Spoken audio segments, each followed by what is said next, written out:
All right, on the phone right now, we have two members of the Ultimate Acoustic Rock Show, which will be at Rascals here in Worcester on Saturday night for Pike Night over there on James Street. Pete Evick and Chad Stewart. Guys, thank you very much for taking the time today. Appreciate it. Of course, brother. Thank you. We're happy to do it. Yeah, now, both you guys are veteran musicians. Just to give a little background to folks who may not know who you are.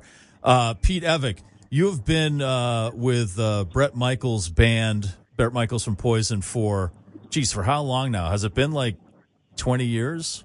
21 years. 21. Wow. And you play guitar in this project? Do you do anything else besides? In this band, the Ultimate Acoustic Rock Show, I play guitar and most of the lead vocals. Okay. All right. And then we have Mr. Chad Stewart, a drummer for still with Faster Pussycat, Chad? 25 years. Wow, man. That's awesome. They haven't. He hasn't killed me yet, which is amazing. That's amazing. The Faster Pussycat, one of my favorite bands. They really solidified that style. I'd have to say. Some people call it hair metal, glam metal. Much like Poison did with Bret Michaels, and then before them, Rat and Dawkins and stuff like that. So, have you been in any other bands, Chad? If there's been a band from the '80s, I've been in it. What can you name like a couple people might recognize? Let's go down the list. L.A. Guns, Bullet Boys, Snuff's Enough, Love Hate, Pretty Boy Floyd. Help me, Pete. That's enough. What about Gene Loves Jezebel? Oh my God! Wow, amazing. Yeah. And what about you, Pete? I'm actually still in Gene Loves Jezebel. Oh, really? Oh, okay. So you're in Faster Pussycat and Gene Loves Jezebel. And that Pete, is correct. Pete, what other bands have you been in or projects that you've been involved with? Prior to being in Bret's band, I was always my own thing. So I had an all-original band called Some Odd Reason, and then that morphed into a band called Evick. But other than Bret's band, I've always just been a solo artist. And both of you guys have been doing it for a long time. And Since God was a boy. Yeah.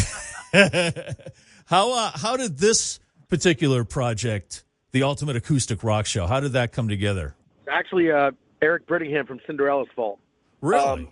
Yeah. Wow. He was the original member in this, and we kind of got together. And Pete and I have always wanted to do something, and Eric was kind of the catalyst of getting the two of us together to do it. And then when Eric got too busy with life or whatever Eric's doing at this particular moment, Pete and I just said, "Screw it, we got this. We can do it on our own." And then you have also Dean Cramer in the band, also from Bret Michaels Band. Yeah. He shows up. He sings great. He plays guitar. That's good. Those are crucial things to be in a. Yeah. Also something. He's the glue. He's the glue between Pete and I's alcohol-fueled rants. Oh boy. So it should be an interesting show on Saturday night. Anybody who's seen it will tell you it's the songs are great, but the stories are funnier. So I want to ask you that, since you guys are veteran musicians, obviously musicianship is important, songwriting very important, but when it comes to being in a group, I would think chemistry may be the most important thing. Oh yeah, Kind of the only thing. that's the only thing that matters. When you're out on the road, it's more important to be able to live with each other than it is to play your instrument good. Yeah, there's thousands of great musicians, but being in a band, it's not for everybody. I got to be honest. This lifestyle is not for everyone, and some people can handle it, and some people can't. It's like a marriage, right? I mean, Very much so. Give and take. You got to compromise. You got to share emotions and feelings that you may not share with anyone else, that only come out when you're trying to make music together. And finances. Yeah, that's right. But you do not share your liquor. We share that all the time. We talk about. You keep mentioning liquor. Your liquor budget must be amazing. That's also part of the reason we did this. The liquor budget gets worked into the whole thing. What is the liquor of choice for the Ultimate Acoustic Rock Show? Everything. Alcohol. But at the age that me and Chad are both at, if you go backwards in the math, you would find that probably in our youthful, most partiness age that would have been was the era of Jägermeister. Oh, yeah. Oh. And I used to be a Jägermeister endorsed band. We were part of their promotional program before I was in Bret's band. And so while I try to be an adult 50-year-old man and drink things like Crown Royal and Jack Daniels, for some reason me and Chad in this band have reverted back to us being 18 years old. Well, I think the song choice has something to do with it. Once you start hearing songs from your teen and early 20s years, I think you kind of revert back to your old ways of doing things. What is, if you could name an incident that you could blame on Jägermeister? Oh God! That you'd want to let people know it wasn't your fault. It was Go ahead, Pete. it was the master of the hunt fault. I'm gonna give Pete this one. Okay. I mean, I will tell you that on my 35th birthday party, I was still drinking Jaeger. So I was doing a solo show, and I had drank so much Jaeger that I started hallucinating, and I convinced myself. We were at a local bar that I played every week of my life for 10 years called Sully's. Everyone around me was my friends. We were surrounded. I knew everything was comfortable. I wasn't out of place. And somehow, after one final shot, I convinced myself that I'd been taken out in the woods to be sacrificed to the devil. And that I ran and I hid behind my amp on the stage. And I sang the last three songs of the night, laying on my back behind my amp, afraid the devil was coming to get me. And terrifying. I can't beat that. Do you remember what song you sang from behind your amp? At that point, we were an all-original band. Yeah. So there were songs from my band, Some Odd Reason. I know the last song of the night is always a song I wrote called Spin, so I know we Spin. did that. I have no idea what the other two are.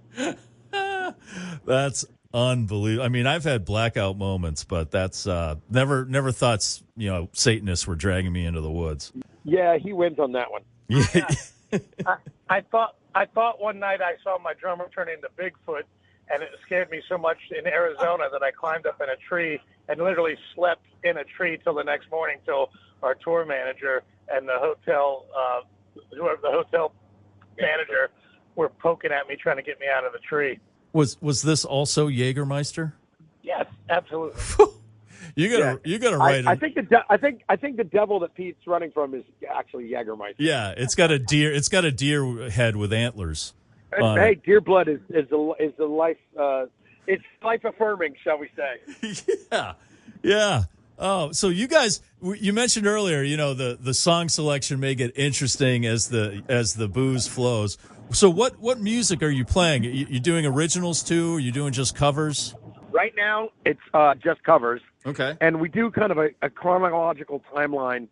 It basically is the songs that inspired us to get where we are now. All the things that we grew up on as kids that made us who we are, and so it starts in 1978 and then goes from there. Like, can you give me a couple of like things you've been jamming on recently? A couple of songs. Yeah, well, so the set starts with a Van Halen and a Kiss song. Oh, nice. And then we just move. We do everything from Tommy Two-Tone and Duran Duran to Poison and Faster Pussycat. That's awesome.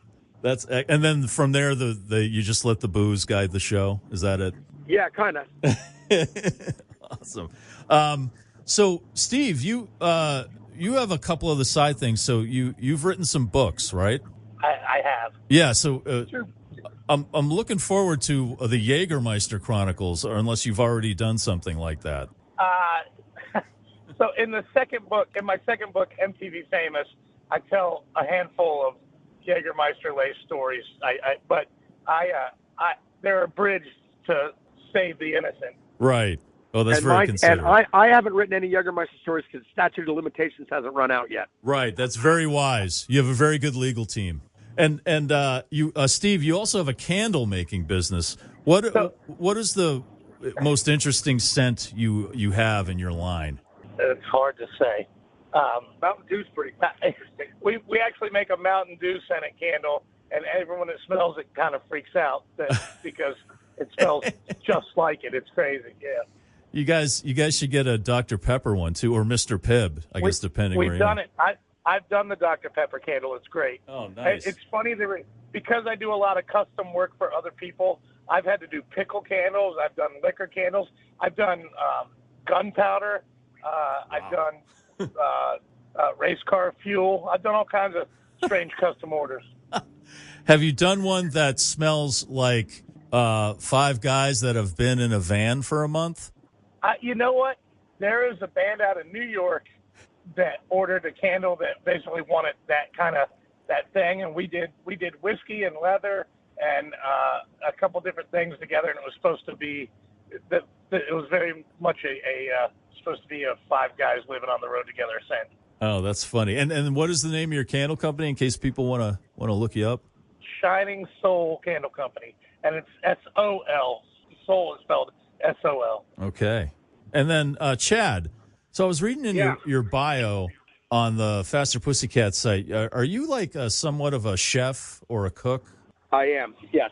Like I spent my downtime for the last 20 years doing that as well. Not so much anymore in restaurants, but I'm semi-retired from the restaurant business. But yeah. Oh, so you were doing it professionally? I mean, you were doing it for real. I was. Oh, wow. I was while we weren't touring. Yes.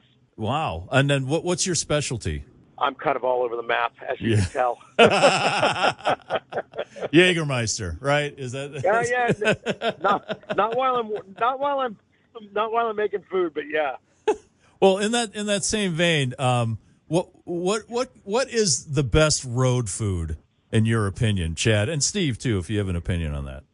Free. Yeah. Nice.